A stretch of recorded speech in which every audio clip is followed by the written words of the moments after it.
हरे कृष्ण। दंडवत प्रणाम समस्त भक्तवृंद चरणे। आज सुनबें श्रीमा जयपतार स्वामी गुरु महाराजेर अतीब अत्यंत गोपनीय एवं गुरुत्वपूर्ण एक महान गुण महिमा। बेश कयेक बछर आगे मायापुरे सब सिनियर भक्तদের নিয়ে একটা মিটিং হয়। শ্রীমৎ জয়পতার স্বামী গুরু মহারাজ এত অসুস্থ হয়ে আছেন, চলুন না আমরা সবাই যাই গুরু মহারাজের কাছে গিয়ে আমরা একবার প্রার্থনা করি। গুরু মহারাজ আপনি আপনার জন্য ভগবানের কাছে একবার প্রার্থনা করুন না। কারণ তারা গোপন সূত্রে শুনেছেন গুরু মহারাজ কোনোদিন ভগবানের কাছে তার নিজের জন্য প্রার্থনা করেনি।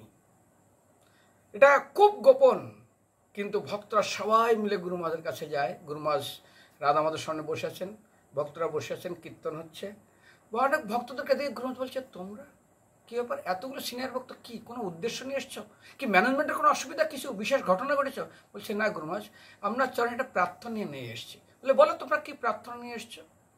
তো বলছে সব ভক্তরা বলছে, তোর ভিতরে একজন ভক্ত বলছে, গুরু মহারাজ প্রভুপাদের এই সোসাইটি আপনি যদি সুস্থ থাকতেন আরও 1000 গুণ প্রচার বেড়ে যেত, এবং আপনাকে দেখে যদিও আমাদের কষ্ট হয়, আপনি অসুস্থ লীলা করছেন, বৈষ্ণবের ক্রিয়া বলতে বিজ্ঞানা বোঝায়, কিন্তু গুরু মহারাজ আমরা একটা বড় আশা নিয়ে এসেছি।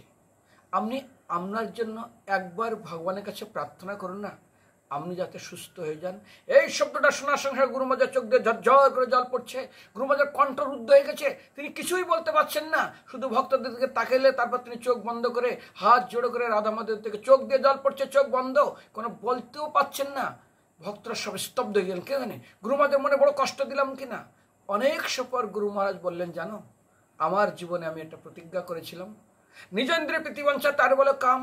আমরা বলি না মারবি রাখবি জয়িচ্ছা তোহারা ওর পিনু তোয়াপদে নন্দকিশোর। ভগবান আমার যেভাবেই রাখুক না কেন, আমি আমার নিজের জন্য ভগবানের কাছে কোনোদিন প্রার্থনা করব না। মহাপ্রভু বলছেন না শ্রীকৃষ্ণকমে আশিলেশ্ববা পারতম পিনিষ্টমাম অদর্শম নাম নাম হতম করো তুবা, দুঃখ দাও যন্ত্রণা দাও পায়ে নিচে প্লেষ্ট করো, যাই করো না কেন তুমি আমার প্রাণনাথ। তপ সুখে সুখেত্তম, ভগবানের সুখটাই সুখ। নিজেন্দ্রের প্রীতিবাঞ্ছা কামনা, কৃষ্ণেন্দ্রের প্রীতিবাঞ্ছা ভগবত প্রেম। তো আমি ভগবানের কাছে কোনোদিন কিছু চাইনি, বলেছিলাম হে ভগবান আপনি আমাকে শক্তি প্রদান করুন, আমার নিজের জন্য যেন কোনোদিন আপনার কাছে কিছু না চাই। কিন্তু এত বছরের এই ব্রত, আজ তোমরা এতগুলো ভক্ত মিলে আমার কাছে প্রার্থনা করছো, আমি এই ব্রত রক্ষা করব না, তোমাদের কথাকে অমান্য করব। আমি এত বড় পরীক্ষায় আমার জীবনে কোনোদিন পড়িনি, তা তো রাধা মাধবের সামনে। এখন তোমরা বলো আমি কি করব? আমি তোমাদের কথা দূরে করে ঠেলে দেওয়ার ক্ষমতা, অমান্য করার ক্ষমতা আমার নেই। দ্বিতীয়ত আমি ব্রত এতদিন ধরে পালন করেছি, এখন আমি কি করব? তোমরা বলো।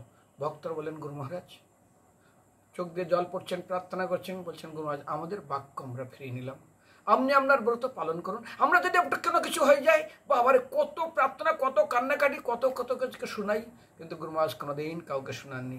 এটা হচ্ছে গুরু মহারাজের এক মহান লীলা, তার ব্রত। হরে কৃষ্ণ। মনে রাখবেন এই কথাটা, সমস্ত ভক্তের ভিতর শেয়ার করবেন, দেখবেন ভক্ত কাকে বলে আর ভগবান তার ভক্তের সঙ্গে প্রাধান প্রদান করে। এইরকম মহান লীলা কোথায় শুনতে পাবেন? কুন্তী দেবী তিনি চেয়েছিলেন বিপদ সন্ত বিপদ যত্র যত্র গুরু জগৎগুরু, আমাকে বিপদ দেন, কিন্তু গুরু মহারাজ আমাদের মতন না, তিনি নিজের জন্য কোনোদিন কিছু চাননি। ভাবতে পারেন কত মহান ভক্ত। সেরকম এক মহান ব্যক্তির সান্নিধ্য আমরা আসতে পেরেছি, তার চরণে আমাদের নিজেকে আত্মসমর্পণ করার সুযোগ পেয়েছি। এর থেকে মহান ভাগ্যের পৃথিবীতে কি হতে পারে? চিন্তা করুন, ব্রহ্মাণ্ড ভরিত কোনো ভাগ্যবান জীব গুরু কৃষ্ণের প্রসাদে বাই ভক্তি লেতার বীজ, এমন একজন গুরু মহারাজের সান্নিধ্য আমরা পেয়েছি। সেই গুরু মহারাজের চরণে 1000 কোটি দণ্ডবত প্রণাম।